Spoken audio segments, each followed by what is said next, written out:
como eles sabem que eu sou daquela região, não é? E eles então resolveram pedir esse socorro e eu resolvi estender para a igreja esse pedido. Eu também compartilhei com alguns pastores e, com a bênção de Deus, eles estarão também, suas igrejas estarão contribuindo para que a gente possa, pelo menos, mandar uma ajuda substancial para que possa minorar um pouco o sofrimento dessa gente. Só para vocês terem uma noção da gravidade que foi a enchente naquela região, é na região de Machacalís. Machacalís é uma cidade que fica em volta da tribo de índios Machacali, não é? E por isso que a cidade chama Machacalís, é por influência desse nome indígena. E aqueles irmãos, nossa igreja vai contribuir, mas aqueles que quiserem fazer uma contribuição, fica livre para fazê-lo. Gostaria que apagasse as luzes, aliás, já foram apagadas, né? Só para você ver esse pequeno vídeo de como foi a enchente lá.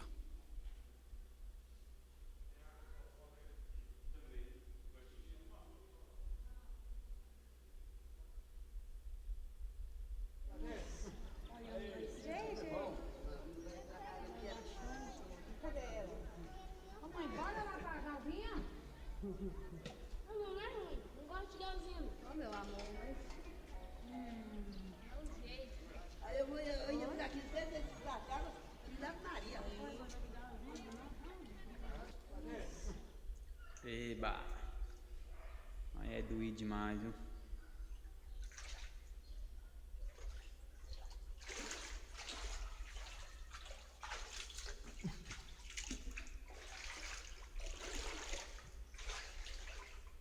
Parede ali quase caindo. Banheiro.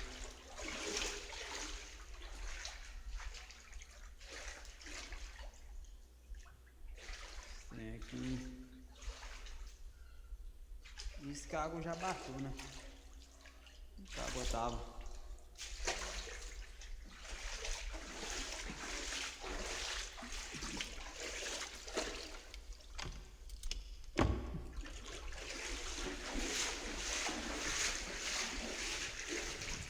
Lacrado. Já tá parecendo um rio.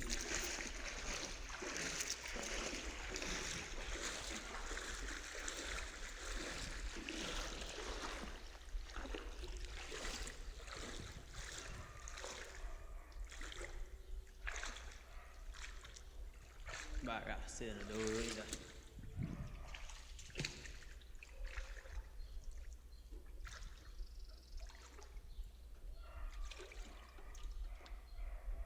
E é isso.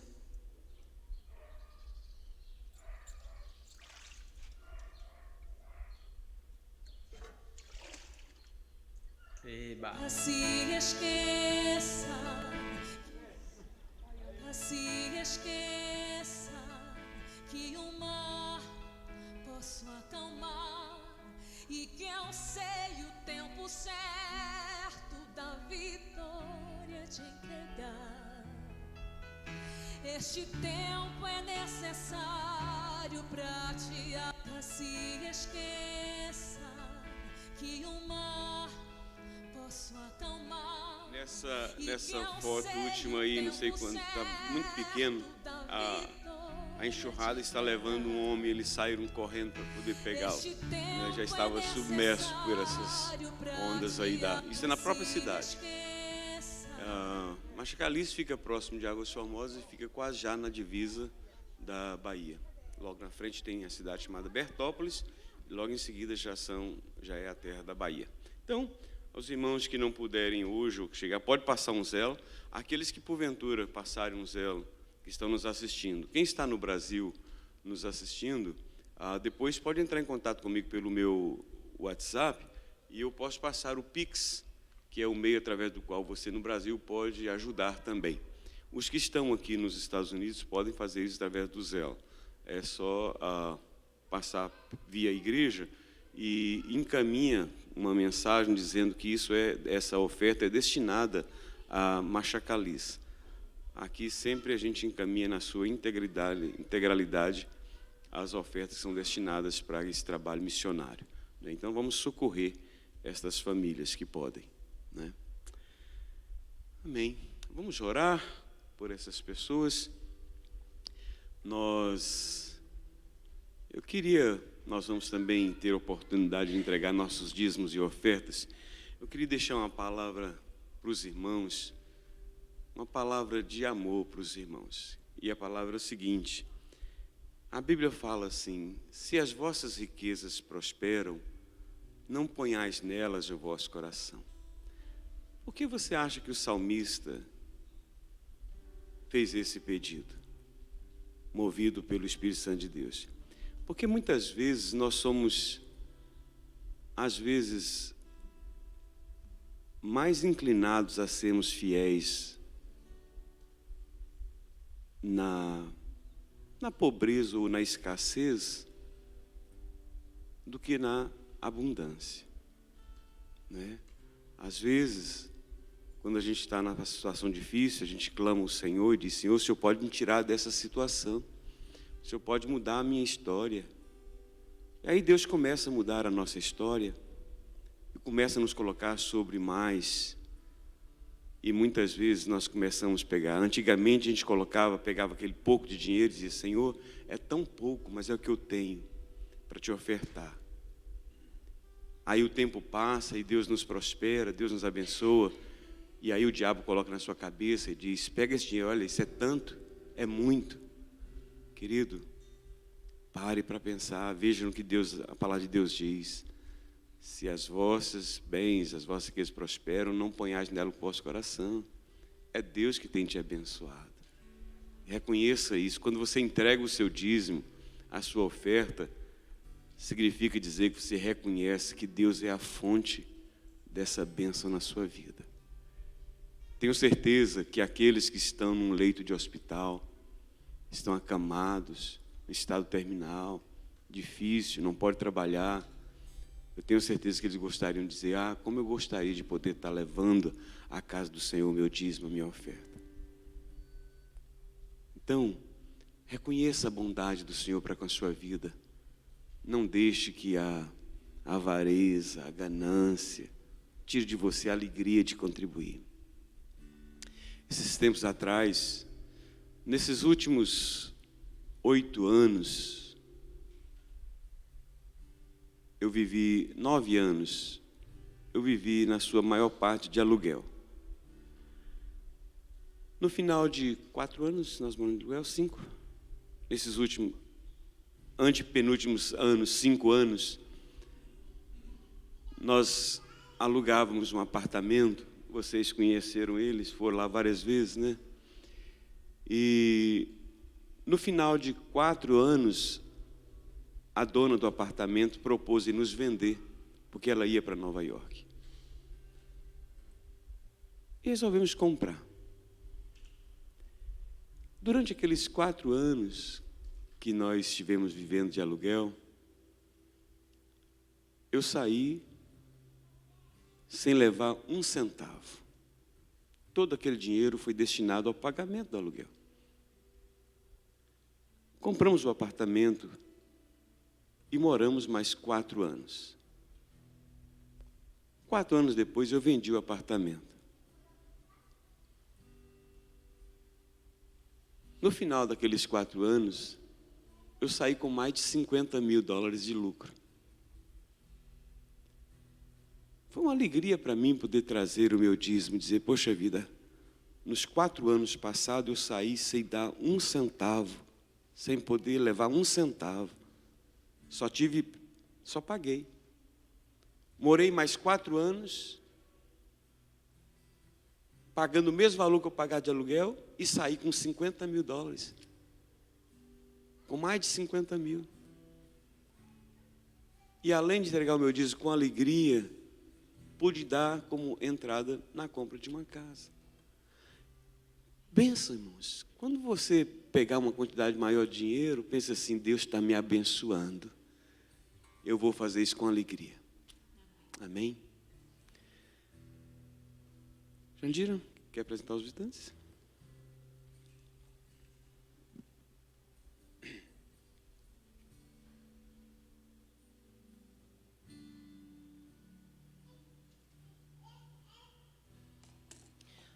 Bom dia, irmãos. Bom dia. Bom estar na casa do Senhor para louvar e engrandecer o nome dEle. E nós nos alegramos com a presença dos nossos visitantes nesta manhã. Nós temos conosco pela primeira vez a Bruna Rafaela Souza, Brenda Rafaela Souza Moura. Ela é sobrinha do Adriano, sobrinha emprestada da Jeane. E nós nos alegramos com a presença da Brenda e desejamos a ela um tempo gostoso aqui na presença do Senhor, junto conosco aqui na igreja. Tá bom? Deus te abençoe e volte sempre. Vamos orar, queridos? Então, vamos ficar de pé?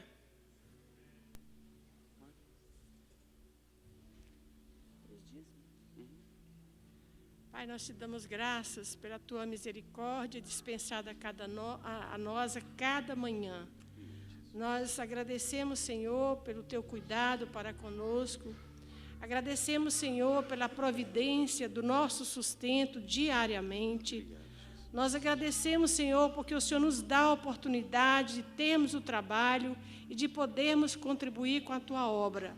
Ó Deus, muito obrigado, Deus, e continue nos dando um coração fiel ao Senhor, um coração agradecido ao Senhor por todos os benefícios que recebemos das tuas mãos. Ó Deus, nos dê alegria em poder contribuir com a tua obra.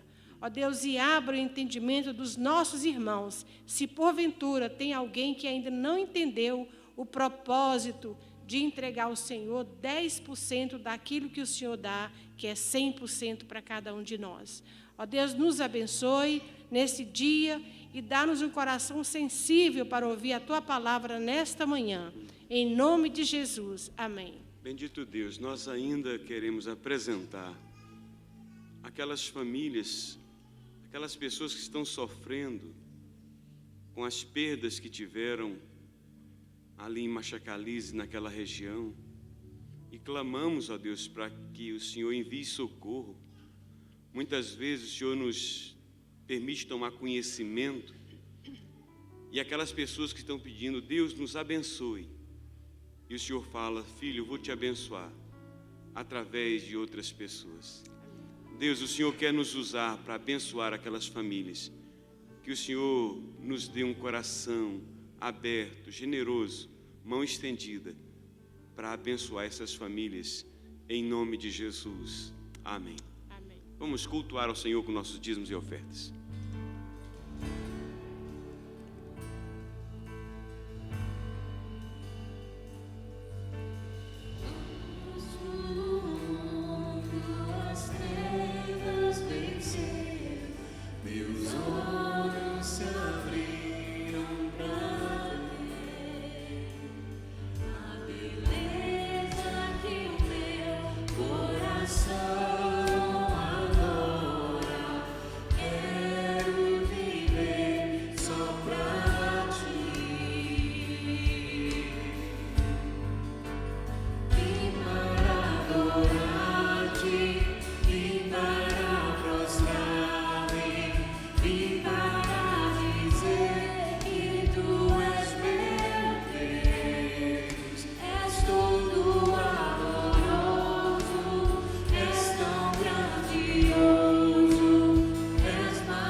irmãos podem assentar. Queria chamar as crianças aqui à frente. Pode deixar as luzes apagadas, por favor. Irmãos, eu quero dizer que, embora a nossa igreja seja numericamente pequena, mas nós somos privilegiados em termos à frente do ministério infantil da igreja a Keila e a sua equipe. Ela faz um trabalho brilhante. Ela não vai para ali com as professoras simplesmente para tomar o tempo das crianças para os pais ficarem aqui. Faz um trabalho maravilhoso. Eu queria reconhecer isso aqui, publicamente, diante dos irmãos e diante do Senhor. E a Jaqueline tem uma palavra para dar nesse instante. Bom dia, igreja, bom dia, irmãos. Então, como o pastor Carlos estava falando, a nossa igreja tem vários departamentos, vários ministérios, mas um dos ministérios que a gente vê que tem se esforçado muito e trabalhado muito é o Ministério Infantil. E, assim, ao meu ver, é um dos mais importantes, porque a gente está plantando a sementinha no coração das crianças que são o futuro da nossa igreja. E nós, que fazemos parte desse time de professoras, estamos muito bem assistidos pela nossa diretora. E hoje nós aqui, como mães, como professoras, mães da igreja, nós gostaríamos muito de expressar o nosso carinho, a nossa gratidão a Deus, primeiramente, pela vida da Keila, porque a Keila tem sido bênção para nossas vidas. Esse ano foi um ano muito difícil para ela, e mesmo assim o Senhor tem a sustentado, e ela tem estado todos os domingos aqui. A gente dá até vontade de chorar, né, quando fala. De ver o carinho e a dedicação que a Keila tem com essas crianças. E hoje eu estou aqui representando as mães da igreja, as professoras do ministério, para dizer, Keila, que nós somos muito gratos a Deus pela sua vida, que o Senhor continue a te sustentar e que essas crianças te amam e você não tem noção do tanto que elas te amam. E a prova disso você vai ver agora. Eu convido você para ficar de frente, para você ver o que as crianças prepararam para você.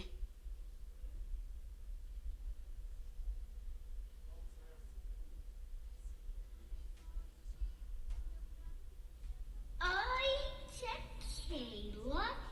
Hoje eu vou fazer um vídeo sobre um versículo e é Proverbs 22, verse 6.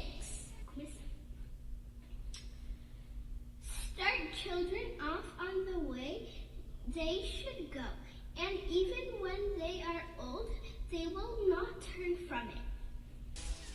Thank you for taking care of us. Ô tia Keila, obrigado por ser a nossa professora. Tchau. Keila, você foi divertida e bondosa com a gente o ano inteiro. Um beijo, tia Keila. Eu amo você. Keila, muito obrigado e é por que você me ensinou para a gente e tudo que você me deu na nossa vida. Tia Keila, obrigado por sempre ser nice com todos nós e por ajudar na igreja com todas as crianças. Beijo! Que você ensina a gente sobre de Jesus. Continue sendo essa pessoa linda que você é. Beijo. Manda um beijo pra tia Keila. Manda um beijo. Beijo, tia Keila. Obrigado, tia Keila, por você estudar para a pessoa.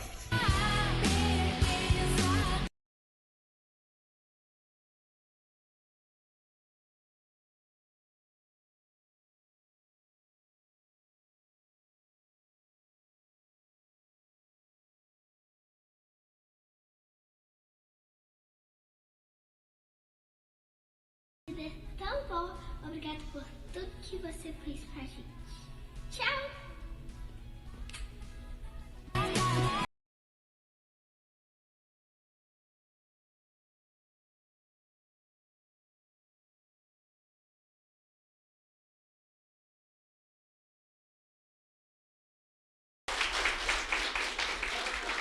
Espero que você tenha gostado. Quero agradecer a Deus pela vida dessas mulheres e mãe da igreja. A Águida preparou o vídeo para nós. E nós temos mais uma surpresa para a tia Keila. E a Sol vai trazer agora. Venha, Sol. Receba o nosso carinho, a nossa gratidão a Deus pela sua vida. Essa é uma singela homenagem das mães e das professoras da Igreja Vida Abundante.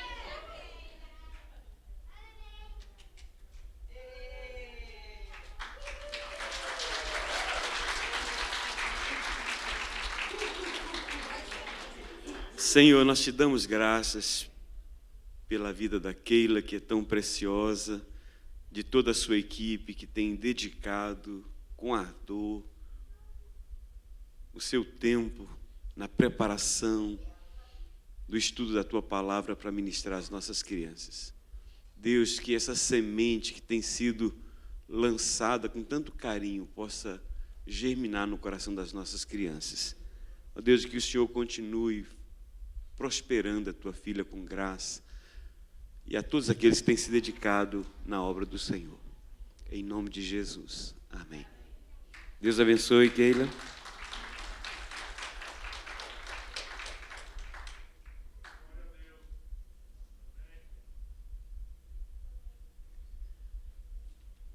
Bom, acho que os homens foram representados através do Theo passando atrás lá e a Meg falando, né? Ficou bem representado. Os irmãos, agora abram comigo as suas Bíblias. O Theo gosta de dar uma, assim, né? Ele dá um sorrisinho e passa por trás do menino lá, mas foi uma boa. Deus abençoe as nossas crianças. Abra comigo a sua Bíblia em Gênesis, capítulo 21. Gênesis, capítulo 21.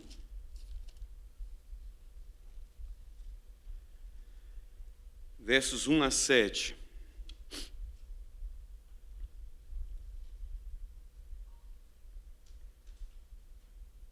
Convido os irmãos a se colocarem de pé.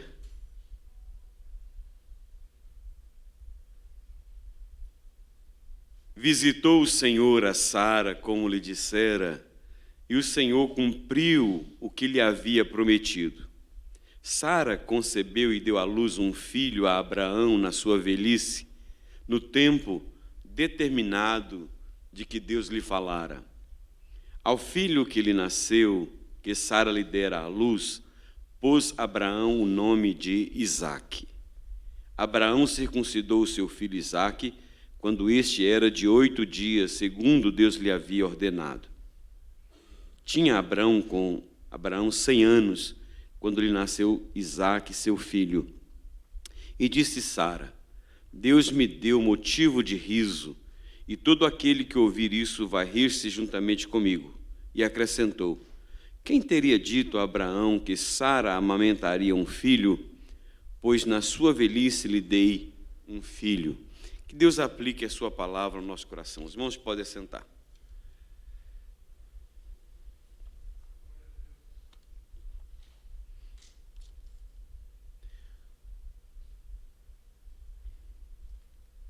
Nós estamos a menos de uma semana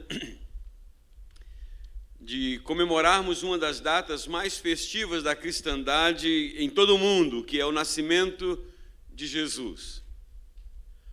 O que muita gente não sabe é que o nascimento de Jesus é o cumprimento da promessa mais antiga feita por Deus ainda no Jardim do Éden, logo depois da queda dos nossos primeiros pais, em que Deus prometeu que da semente da mulher nasceria um que esmagaria a cabeça da serpente. Essa promessa teve o seu início no nascimento de Jesus e o seu fim na sua morte e o seu ápice na sua ressurreição. o que levou o apóstolo Paulo a fazer a seguinte declaração: tragada foi a morte pela vitória, através da ressurreição de Jesus. E faz uma pergunta: onde está, ó morte, a tua vitória? Na morte e na ressurreição de Jesus, Deus cumpriu a promessa que fez de nos salvar através do descendente da mulher. O texto que lemos nos fala do nascimento de Isaac, e essa é mais uma das provas cabais e incontestáveis de que Deus é um Deus que cumpre as suas promessas. Com base no texto que nós lemos, que nos fala da alegria daquela que viu a promessa de Deus se cumprindo na sua vida, eu quero meditar com os irmãos nesta manhã sobre o tema: o que Deus promete, Ele cumpre. O que Deus promete, Ele cumpre. Primeiro, Ele cumpre em seu devido tempo. Ele cumpre em seu devido tempo. É muito importante você saber isso. Quando Deus chamou Abraão para sair da sua terra e da sua parentela, para ir para uma terra que Ele o mostraria, Deus prometeu fazer dele uma grande nação através dos filhos que descenderiam dele. Nesta ocasião, ele estava com 75 anos e Sara, sua esposa, com 65 anos. Aquela promessa foi um colírio para os seus olhos, especialmente para os olhos de Sara, porque ela era estéril e não podia ter filhos. Contudo, com o passar dos anos, não era só o fato dela ser estéril que a impedia de ter um filho. Esta impossibilidade era agravada agora pelo fato dela ter cessado o costume das mulheres. Foi nesse tempo, completamente fora do tempo de Sara, quando ela já contava com 89 anos, já entrando na casa dos 90 anos, que ela veio a ter um filho, cumprindo assim a promessa que Deus lhe fizera há 25 anos atrás, enchendo o seu coração de alegria, os seus lábios de riso, conforme ela mesma declarou, dizendo: Deus me deu motivo de riso, e todo aquele que ouvir isso vai alegrar-se juntamente comigo. O que eu quero destacar aqui é que não foi no tempo de Sara, nem foi no tempo de Abraão que a promessa foi cumprida, mas no Kairos, no tempo de Deus. É por isso que o autor sagrado começa esse capítulo dizendo que o Senhor visitou a Sara como lhe dissera, e o Senhor cumpriu o que lhe havia prometido. Meu querido irmão, é por isso que é importante você conhecer a palavra de Deus, porque é através dela que nós tomamos conhecimento do quanto esse Deus a quem nós servimos é fiel às suas promessas e à sua palavra.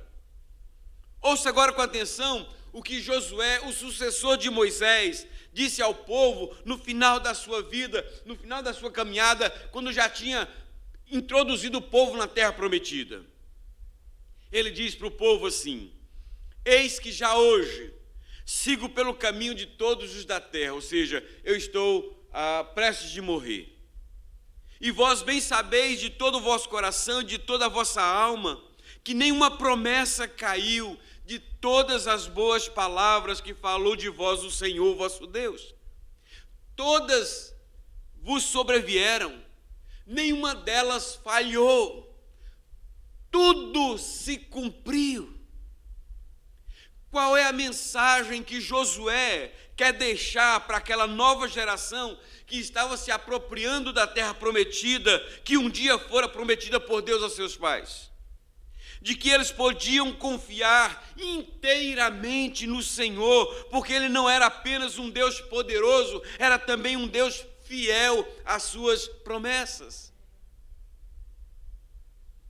Entre todas as promessas que Deus já fez, nós podemos classificar a que Ele fez no Jardim do Éden, não apenas a primeira de todas elas, como também a mais importante. Quando Ele fez a seguinte declaração a Satanás: porém inimizade entre ti e a mulher, entre a tua descendência e o seu descendente. Este te ferirá a cabeça e tu lhe ferirás o calcanhar. Agora ouça com bastante atenção as palavras ditas pelo apóstolo Paulo à igreja da Galácia em relação a esta promessa que Deus havia feito há tantos séculos atrás. Ele diz no capítulo 4, no verso 4: vindo, porém, a plenitude do tempo, Deus enviou seu filho nascido de mulher, nascido sob a lei, para resgatar os que estavam sob a lei, a fim de que recebêssemos a adoção de filhos. Foi no pleroma, na plenitude do tempo de Deus, que ele enviou o seu filho para nascer entre nós, para ser como um de nós, ainda que sem pecado, para sofrer e morrer em nosso lugar, para nos salvar, para nos resgatar da lei, a fim de que recebêssemos a adoção de filhos. Porque era importante o povo saber, e continua sendo importante o povo saber, que Deus é fiel às suas promessas, e que nenhuma delas jamais falhou, e que tudo que ele prometeu se cumpriu. Por que é importante você saber disso? Porque ia chegar um momento em que o tempo deles, o Cronos, não estaria sincronizado com o tempo de Deus, o Kairos. E eles iriam ficar tentados a acharem ou que estaria demorando, ou que Deus havia se esquecido deles, ou que Deus havia falhado. Por isso era importante eles saberem que o Deus a quem eles serviam era fiel, acima de tudo, a Ele mesmo, conforme afirmou o apóstolo Paulo a Timóteo: se somos infiéis, Ele permanece fiel, pois de maneira nenhuma pode negar-se a si mesmo.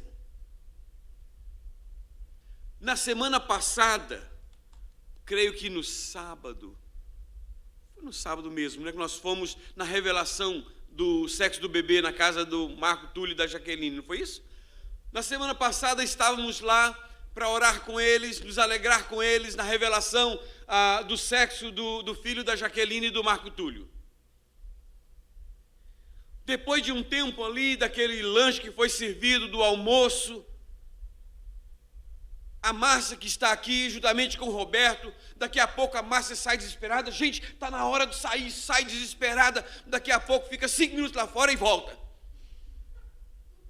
Lembra disso? Volta. Aí alguém pergunta: o que aconteceu? Ela disse: o Roberto pegou o relógio, um dos relógios dele lá.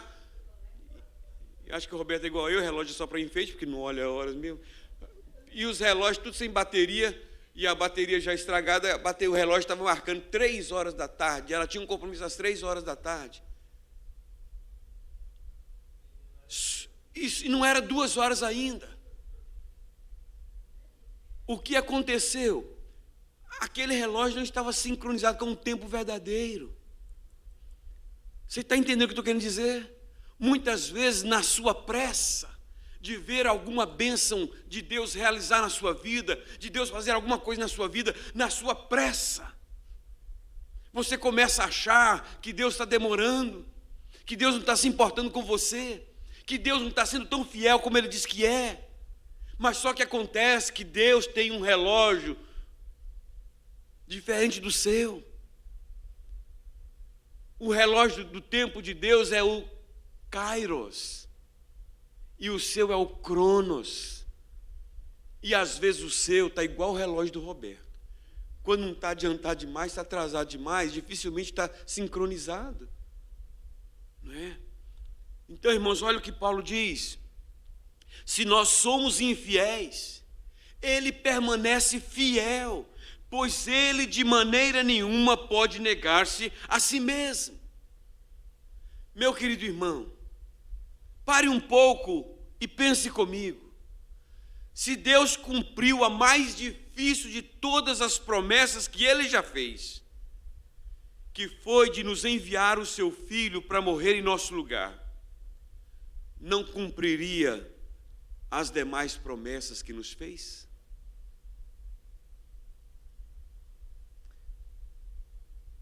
você pode confiar no Senhor. Descansa seu coração ao saber que esse Deus é um Deus fiel, que até hoje nenhuma das suas promessas falhou. Ele as cumpriu todas. Se Deus prometeu, Ele cumpre.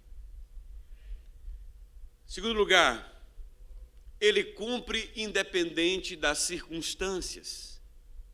Ele cumpre independente das circunstâncias. Uma das razões do porquê muitos crentes ficam frustrados com Deus é porque eles associam o cumprimento das suas promessas ao seu tempo e à sua necessidade. E quando isso não acontece no tempo e da forma esperada, começam a achar que Deus não apenas está demorando, mas também que Deus não se importa com eles. O verso 2 do texto que nós lemos diz que Sara concebeu e deu à luz um filho a Abraão na sua velhice, no tempo determinado de que Deus lhe falara. Quero chamar a sua atenção aqui para duas informações que se destacam nesse texto. A primeira é de que Sara concebeu um filho na sua velhice. E a segunda é de que isto aconteceu no tempo determinado por Deus. Isso equivale a dizer, primeiro, que Deus cumpre a sua promessa no seu tempo e não no nosso. Segundo, que as circunstâncias adversas não anulam e não o impedem de cumprir as suas promessas em nossas vidas. Foi quando ela estava na sua velhice e não quando estava na sua juventude. Portanto, não foi quando Sara estava fértil e em condições físicas de gerar um filho que ela concebeu e ficou grávida de Isaque, e sim quando ela já havia cessado o costume das mulheres. Por certo, uma das razões do porquê Deus permitiu que acontecesse assim com Sara naquela época foi para nos encorajar nos dias de hoje que não devemos desanimar e muito menos perder a esperança de ver os nossos sonhos realizados, porque as coisas fugiram ao nosso controle, ao controle da medicina, enfim, ao controle do homem. Quando a gravidez fugiu do controle dela, do estado de saúde de Abraão, ela começou a achar que a promessa de Deus tinha vencido. Ao longo da história bíblica, muitas das promessas de Deus foram cumpridas, quando já não havia nenhuma possibilidade humana de se fazer alguma coisa para reverter aquela situação que se apresentava irreversível, mostrando o seu poder sobre o tempo e sobre as circunstâncias adversas. Quando Jesus falou que iria ressuscitar Lázaro, as suas irmãs Maria e Marta ficaram um tanto céticas, porque aquele já era o 4º dia depois da sua morte, o que levou Jesus a lhes dizer as seguintes palavras: se creres, verás a glória de Deus. Fica subentendido no diálogo de Jesus com as irmãs Maria e Marta, que elas estavam dispostas a crerem no milagre até mesmo nos primeiros momentos depois da morte do seu irmão. Mas crer que isso poderia acontecer 4 dias depois, quando o corpo do morto já estava em estado de decomposição e já cheirava mal, era demais para elas. Contudo, foi nesse corpo que já cheirava mal que Jesus operou um milagre, com o fim de nos mostrar que nada está fora do alcance do seu poder e de que tudo é possível para Ele. Maria pergunta para Jesus: como será isto? Como ficarei grávida se eu não tenho relação com homem alguma? E o anjo responde: tudo é possível para Deus. As promessas de Deus para nós não têm data de vencimento, não se prescrevem e nem dependem de circunstâncias favoráveis para que elas se cumpram.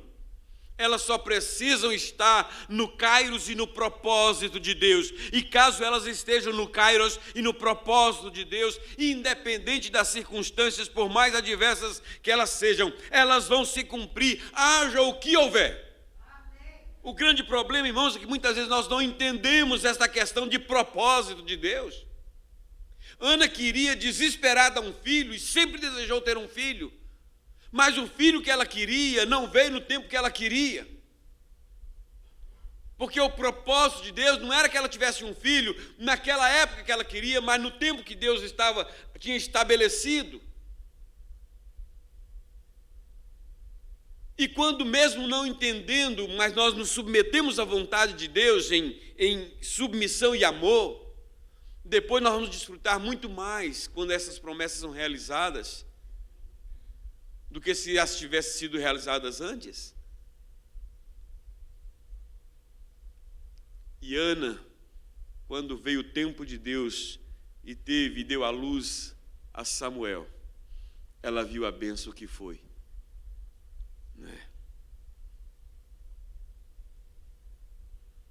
Circunstâncias adversas nos limitam e nos impedem de fazer muita coisa, mas não impedem o agir de Deus no cumprimento das suas promessas. Se for preciso, Ele abre um caminho no mar, faz água brotar de uma rocha, faz cair pão do céu, torna fértil a mulher estéril em idade avançada. Ele entra na fornalha e anula o poder do fogo, entra na cova e fecha a boca do leão famoso, feroz e faminto. Entra no túmulo e anula o poder da morte, tudo para nos mostrar o seu poder e a sua fidelidade, não apenas a nós, mas sobretudo a Ele mesmo.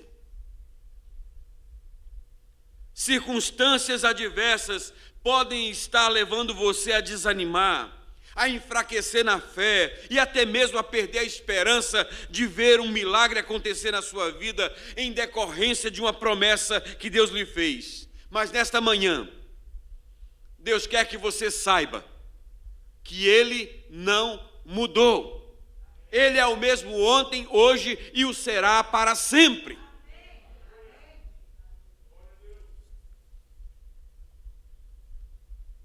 Será que você está passando por alguma situação assim?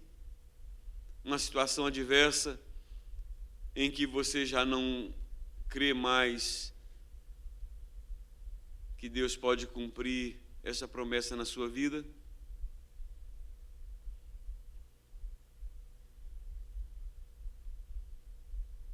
Não transfira para Deus a infidelidade do homem. Você mesmo é testemunha de que muitas vezes você prometeu alguma coisa e não cumpriu. A pessoa em que você mais confiava prometeu alguma coisa para você e num determinado momento não cumpriu. Não porque não quis, mas porque não teve condições de cumprir. Alguma coisa aconteceu que o impediu de cumprir. E você sabe disso. Tanto é que você olha para essa pessoa e não a reputa como um mau caráter. Simplesmente houve um revés que a impediu de fazer aquilo que um dia prometeu. Mas com Deus é diferente, queridos. Não há revés, não há limitação, não há impossibilidade para Ele que Ele não possa reverter. Quando Deus promete, Deus cumpre. Terceiro lugar, Ele cumpre independente das nossas expectativas. Ponha isso bem dentro do seu coração. Lembre-se sempre dessa palavra. Deus cumpre independente das nossas expectativas. Quando Deus chamou Abraão e Sara para saírem da sua terra e da sua parentela, para irem para uma terra que Ele os mostraria, prometendo dá-la aos seus descendentes, Sara começou a criar uma expectativa de que não iria demorar muito e ela teria um filho. Ainda mais que as suas... Quando a esposa do meu irmão é o quê mesmo? Minha cunhada? Quando as suas cunhadas já tinham tido filhos. E ela começa então agora a criar uma expectativa porque Deus havia prometido fazer deles uma grande nação. E à medida em que o tempo foi passando e essa gravidez não vinha, Sara começou a ficar ainda mais preocupada, não só pelo fato de ser estéril, mas também pelo fato de já não encontrar mais em condições biológicas de gerar um filho. Ao contrário do primeiro momento de euforia, o momento agora era de um certo descrédito. Tanto é que quando o anjo anunciou a Abraão que dentro de um ano ela teria um filho, ela riu e disse para si mesma: depois de velho, e velho também o meu marido, depois de velha, e velho também o meu marido, o meu Senhor, terei eu ainda prazer? Darei à luz? Você não precisa ser um bom entendedor do comportamento humano para descobrir que esse desânimo, esse descontentamento de Sara era proveniente de uma expectativa que ela alimentou de que isto que ela tanto desejava e que Deus lhe havia prometido iria acontecer dentro de um tempo imaginado. E quando isso não aconteceu dentro desse tempo, ela teve as suas expectativas frustradas e a transferiu para Deus. Tem muita gente assim, decepcionada com Deus, frustrada com Deus, frustrada com a vida, frustrada com a fé, frustrada com a religião, frustrada com a igreja.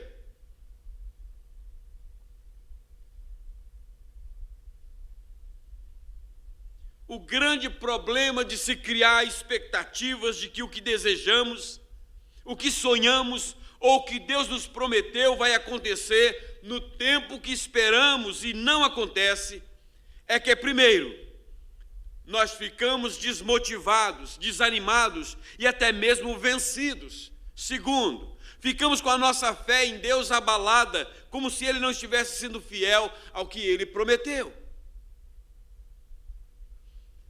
Se você voltar do texto que nós lemos, as páginas da sua Bíblia, irá descobrir que até aquele momento em que o anjo apareceu a Abraão e disse que no ano seguinte Sara daria à luz um filho, até aquele momento, em momento algum, Deus havia estabelecido uma data em que isto aconteceria. E quando disse, cumpriu rigorosamente, razão de Sara ter dito as seguintes palavras ao ficar grávida: quem teria dito a Abraão que Sara amamentaria um filho, pois na sua velhice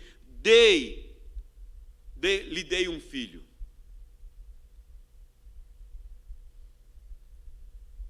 Somente um ano antes dela ficar grávida é que Deus disse: daqui um ano você vai ter um filho.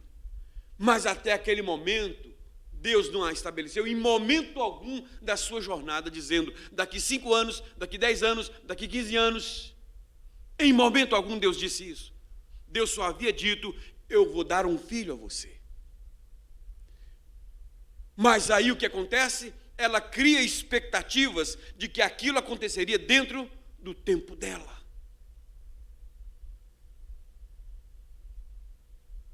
Aí que está e que mora o perigo, irmãos.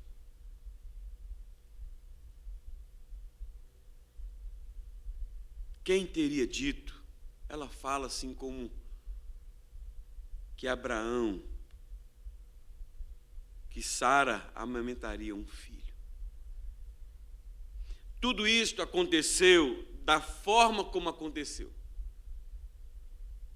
Ou seja, não foi dentro da expectativa dela, quando ela estava fértil. Não foi.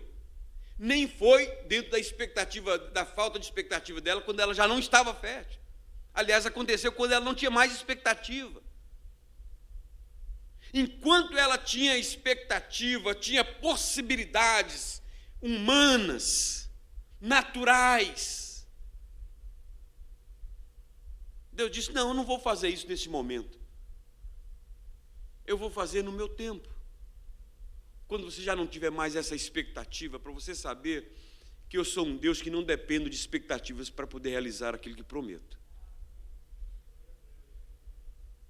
Portanto, tudo isso aconteceu da forma como aconteceu, para mostrar tanto para Sara no passado, quanto para nós no presente, e para as gerações futuras, de que Deus é fiel ao cumprimento das suas promessas, mas Ele não está preso às expectativas que nós criamos acerca do tempo, da forma e das circunstâncias.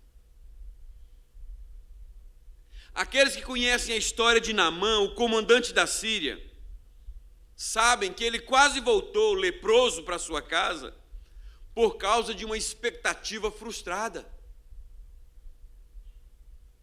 Todos vocês, eu creio, conhecem a história. Ele fica sabendo, através de uma criada que era escrava na sua casa, que era de Israel, de que em Israel havia um homem que era usado por Deus, chamado Eliseu, que havia sucedido um outro homem tão poderoso quanto ele, que era o profeta Elias, e que este homem era usado por Deus para operar milagres, e que se ele fosse lá, ele seria curado da sua lepra. E ele procura o seu rei, procura o rei e fala: olha, fiquei sabendo disso. E o rei fala: então, vou encaminhar uma carta ao rei de Israel. E em chegando lá, ele é direcionado até a casa do profeta Eliseu. Mas diferente de muitos de nós, pastores e líderes, que às vezes fica babando naqueles que são ricos, naqueles que que têm posição elevada, o profeta Eliseu nem sequer saiu da sua casa. E lá da sua casa, falou para ele assim: mergulha 7 vezes. Mandou um mensageiro, nem falou alto, mandou um mensageiro dizer assim: olha, o profeta Eliseu mandou que você mergulhasse 7 vezes no Rio Jordão. Nos dias de hoje, a pastorada talvez estaria babando lá, nos pés dele lá. Afinal de contas, eu estive com o comandante do rei da Síria. Histórias para contar depois para os nossos filhos, né?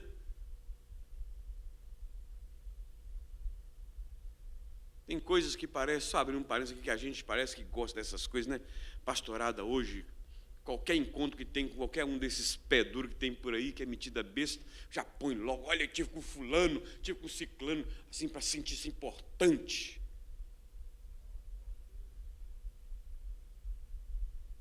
De vez em quando lá em casa, meus filhos falam: pai, você nunca falou isso com a gente. Eu disse: não havia necessidade. Talvez eles nem saibam que eu já estive indo com o primeiro-ministro da África do Sul. E que fui recebido estendendo um cetro de ouro para poder entrar no restaurante para almoçar junto com ele. Qual a relevância que isso tem? Agora, eles sabem. Olha, eu comi um frango com piqui lá na casa da Meg, que estava delicioso. Ah, meu filho, a Meg é tão importante para mim que você não queira saber. Comi uma língua de vaca lá na casa dos Osmos. Mas já tem mais tempo, viu, meu diácono? Não foi agora, não. Ultimamente, parece que... Pois é, e os irmãos nenhum está convidando. Ó, irmãos, pensa nisso aí. Né? Até hoje, já quase nem me lembro mais, mas lembro daquele bacalhau que comi lá na casa do Valmir. Para mim isso é importante. Agora pergunta para onde nós fomos depois de almoçar com o primeiro-ministro Balgunto Buthelezi. O Raul sabe que eu falei com ele. Estive lá, estou comendo uma picanha. Cadê o Júnior? Aí, você acha que é só você que sabe fazer aquela picanha, invertir aquela picanha assada no sal? Comi lá na casa do Raul. O Marcão só come quibe agora. Olha a inveja do Marcão. Eita, Marcão. Mas você comeu quibe lá e não me chamou também, chamou? É esfirra? É esfirra. Então, aí eu falo, eu comi lá. Eu tive lá. Não é? E se for preciso, coloco uma foto minha lá com ele. Mas, às vezes, para muitos pastores, não é muito importante colocar, não é? Dar esse valor para o membro. Mas eu tive com fulano de tal, tive lá com o cônsul, sei lá quem. Grande coisa, grande coisa.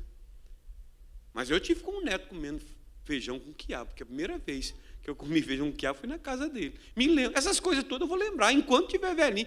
Quando eu ficar velhinho, eu vou lembrar disso. Não é que já estou velho, mas vou ficar velhinho, né? Não é? Ficar velhinho. Então, irmãos, às vezes a gente... e o profeta Eliseu falou assim, não. Meu servo, vai lá e fala com ele para mergulhar 7 vezes no Rio Jordão. Ele foi. Olha, o profeta Eliseu mandou você mergulhar 7 vezes no Rio Jordão. Irmãos, este homem ficou indignado. Falei, como? What? Como? Falou para você mergulhar 7 vezes no Jordão. Você está ficando louco? Será que ele não sabe quem eu sou? O comandante, o segundo homem mais importante da toda poderosa Síria. Não, ele sabe, ele sabe. Mas ele falou para você mergulhar assim mesmo, 7 vezes no Jordão. Vamos bora. Os ministros dele, os oficiais dele disseram, meu pai, se ele tivesse pedido uma coisa difícil, o senhor não faria? Pedir uma coisa tão simples. Agora, ouça a expectativa que ele havia criado de como aconteceria. Ele vai falar. Naamã disse assim, pensava eu que ele, o profeta Eliseu, sairia a ter comigo, por-se-ia de pé, e invocaria o nome do Senhor seu Deus, moveria a mão sobre o lugar da lepra e restauraria o leproso. O grande problema de Naamã foi que ele espiritualizou demais a forma como ele seria curado, e quando a resposta veio em outra embalagem, ele não a percebeu e quase jogou fora o maior presente da sua vida. Irmãos, tem muita gente jogando fora o presente que Deus está colocando na sua vida como resposta de tantos anos da sua oração. Aquela pessoa simples que foi na sua casa e que você recebeu tão mal, tratou tão mal, foi tão ignorante, de forma desnecessária.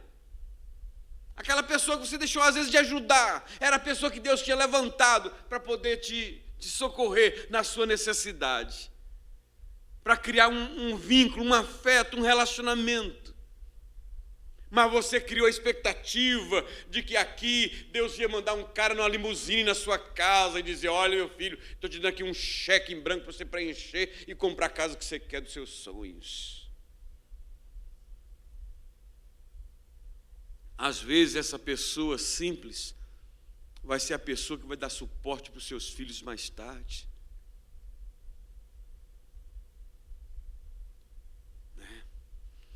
Então esse foi o grande problema de Naamã. O autor do 2º livro de Samuel nos informa, presta atenção, essa história é muito interessante, que quando Davi voltou do campo de batalha, juntamente com seus soldados, ele encontrou a cidade de Ziclag totalmente destruída, queimada a fogo, seus bens saqueados, sua família levada cativa. Depois de chorar amargamente aquela grande perda, ele faz a seguinte pergunta a Deus. Olha a pergunta que Davi faz a Deus e veja como é que vai vir a resposta de Deus. Só para você ficar atento. Cuidado com as expectativas que você cria. Ainda mais você que é muito espiritual, não é? Que tudo tem que espiritualizar e achar que vai vir, não é? Aquela voz entrando. Cuidado, às vezes não é assim que acontece. Ele faz a seguinte pergunta a Deus: perseguirei eu o bando? Alcançá-lo-ei? Respondeu o Senhor: persegue-o, porque de fato o alcançarás e tu libertarás. O que é interessante aqui é que Deus fala, sim, você deve perseguir. Você vai encontrar e você vai libertar e vai trazer tudo de volta. Mas Deus não fala como é que ele iria encontrar esses grupos.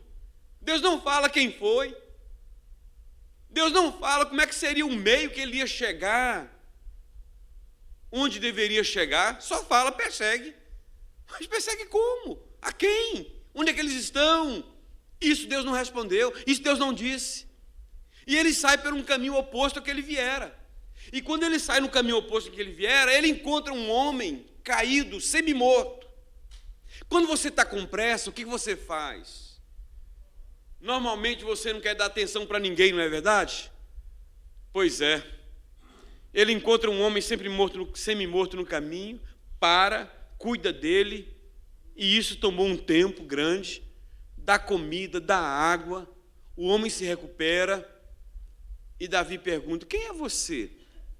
Ele disse: eu faço parte do grupo dos amalequitas, que pôs fogo na cidade de Ziclag, destruiu e levou cativo todas as pessoas que lá estavam e tomou os bens que lá existiam.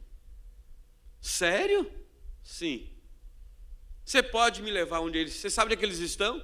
Sei. Você pode me levar até eles? Posso. Só gostaria que você não me entregasse para eles, que eles vão me matar. Se eles me deixaram aqui para morrer nesse deserto, certamente eles vão me matar. Não, fique tranquilo. Eu não vou entregar você. Pelo contrário, a partir de agora você vai fazer parte do meu grupo. Está percebendo como é que muitas vezes Deus faz? Cuidado com as expectativas que você cria, porque às vezes as respostas vão vindo de uma maneira tão simples, não é? De uma maneira tão simples. Eu quero, só para descontrair aqui um pouquinho o ambiente, mas dentro desse clima, eu quero dizer para você revelar uma coisa aqui. Eu sempre achei que eu era uma pessoa fora do meu tempo. Porque como adolescente, como jovem, eu gostava de coisas que eram coisas de pessoas mais maduras que gostavam. E eu, desde a minha adolescência, eu já tinha uma imagem, uma visão de casamento diferenciada. Enquanto os adolescentes da minha época sequer pensavam em casamento, nada disso, eu já pensava que casamento era a melhor coisa que podia acontecer no mundo depois da salvação. Eu já tinha formado esse conceito na minha mente. De adolescente, ele fortaleceu na minha juventude. Só que eu havia criado uma expectativa de me casar com uma moça morena. Eu tinha para mim, aquela moça morena de cabelos assim batendo aqui na cintura. Era o meu biotipo de esposa, de mulher. Irmãos, e aí foi. Um dia eu estou na igreja e vou participar de um aniversário dos jovens da igreja. Tinha acabado de chegar naquela igreja em Belo Horizonte.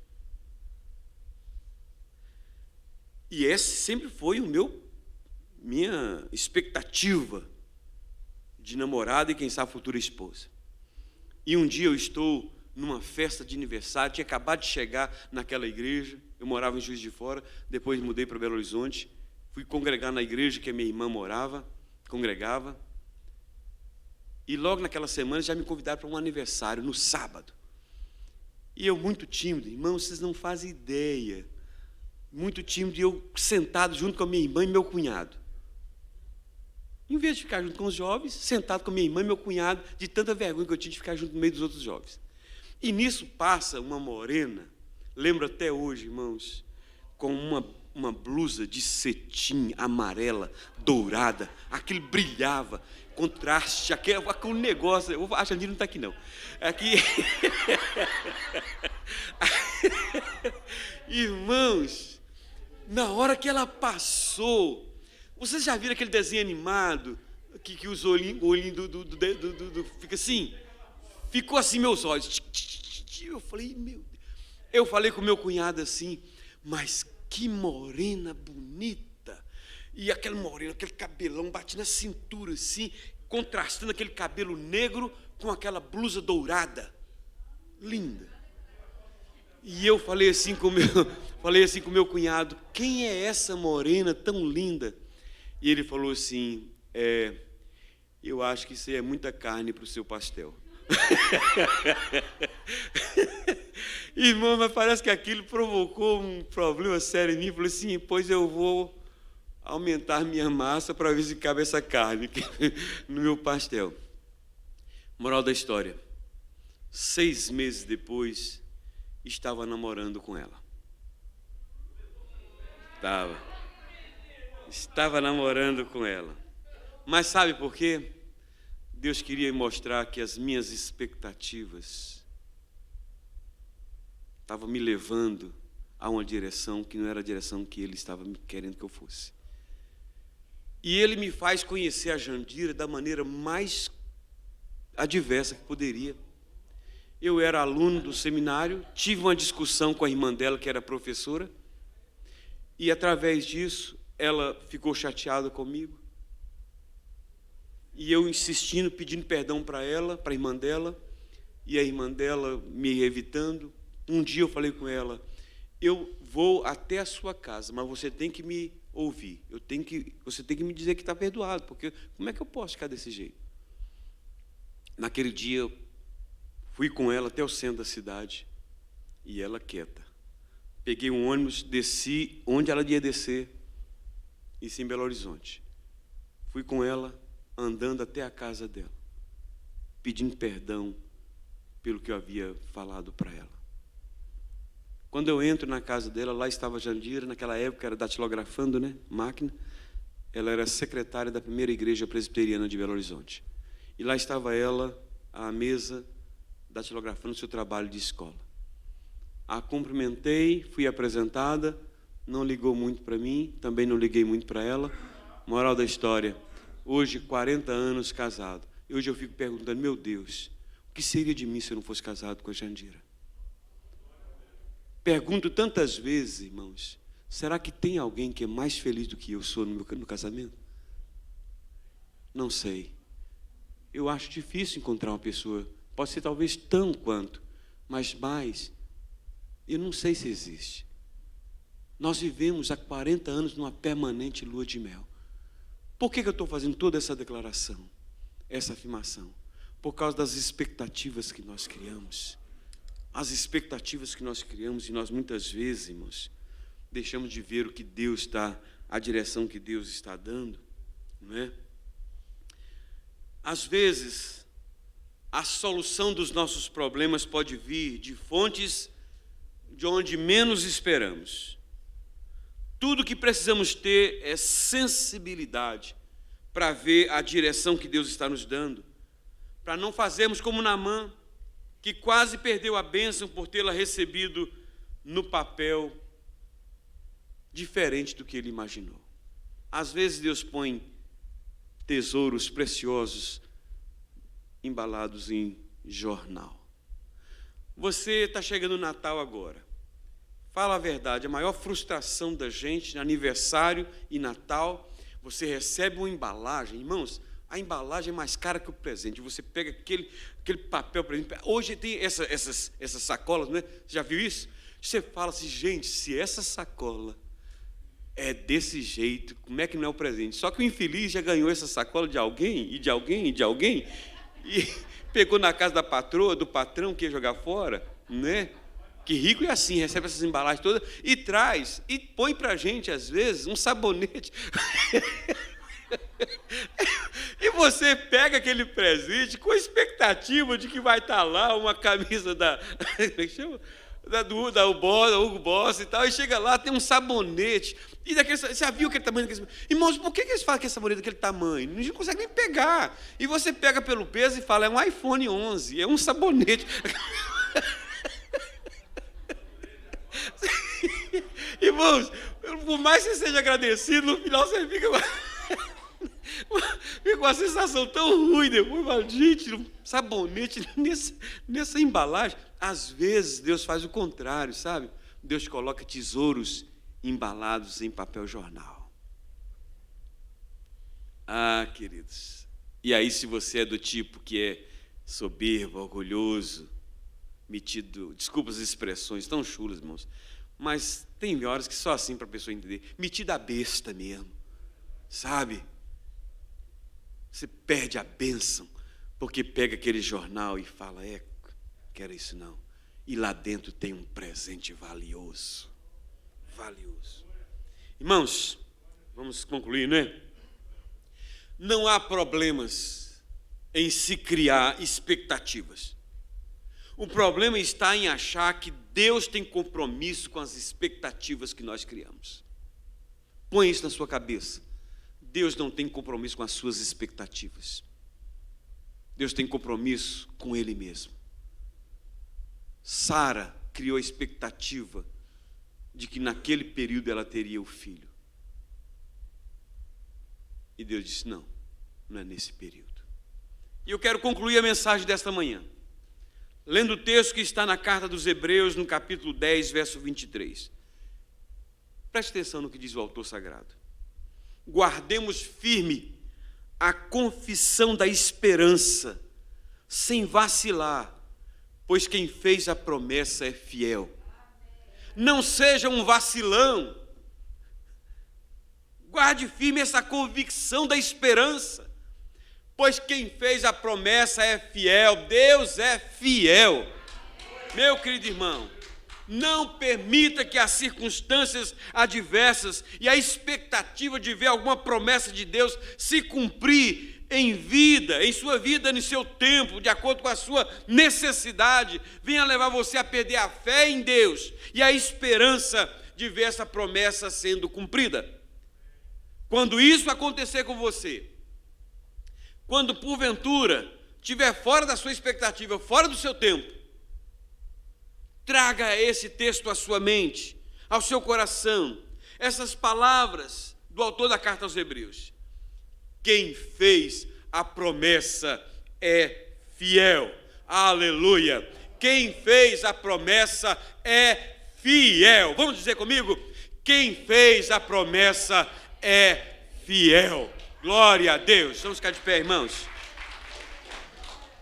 Glória a Deus. Meu Deus, meu Deus, meu Deus. Tenha misericórdia de mim e de cada um de nós, porque muitas vezes, ó Pai, nós criamos expectativas falsas. Ó Deus, nós muitas vezes achamos que a necessidade de ter uma resposta a uma promessa do Senhor para nós venha naquele tempo que nós desejamos.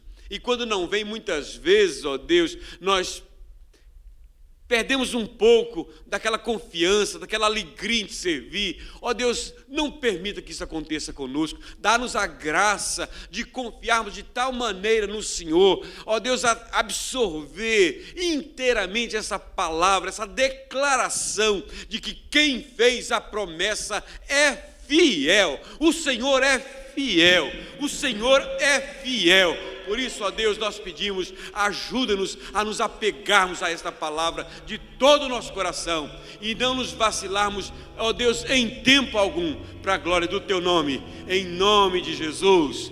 Aleluia. Amém. Amém. Vamos cantar, queridos.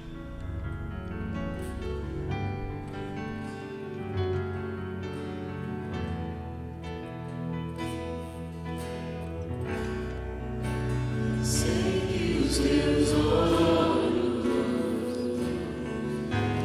atentos permanecem em mim,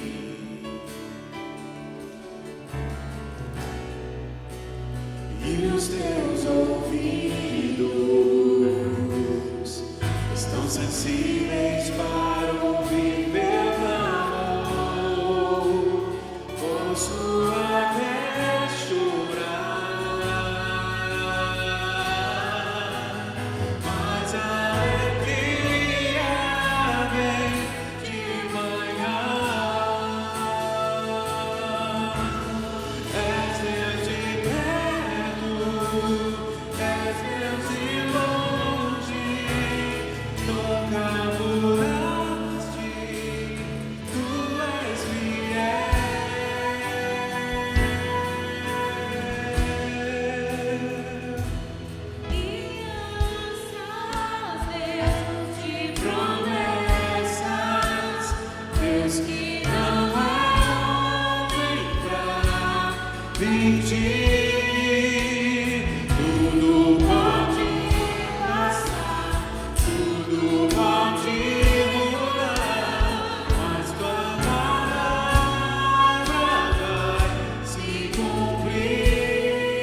sempre atentos permanecem em mim.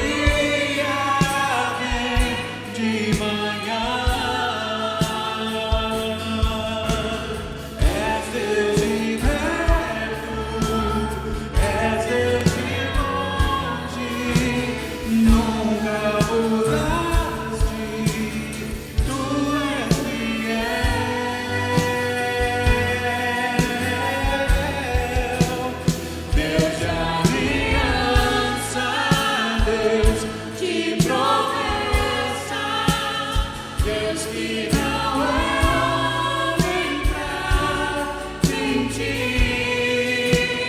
Tudo pode passar, tudo pode mudar, mas tua palavra vai se cumprir.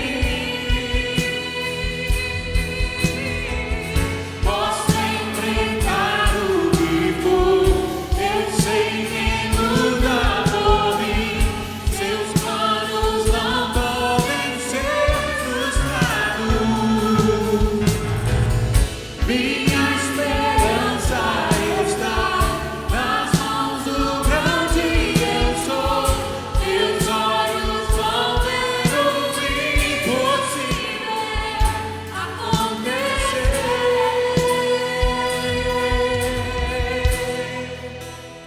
Deus de aliança, Deus de promessas, Deus que não é homem pra mentir.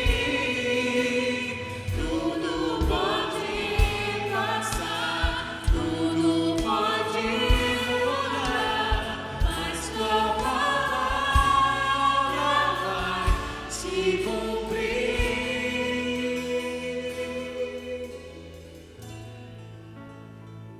Graça maravilhosa do nosso amado Senhor e Salvador Jesus Cristo, o amor de Deus, nosso eterno Pai, a doce comunhão, a consolação, o poder do Espírito Santo seja com todos nós, irmãos, nos ajudando a guardar no coração esta certeza que nos dá a tua palavra de que o Senhor é fiel.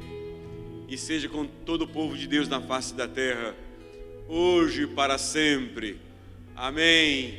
Amém. Desejo, seu irmão, uma semana abençoada onde você está. Lembrando do nosso culto, nosso domingo fez nosso almoço, não é?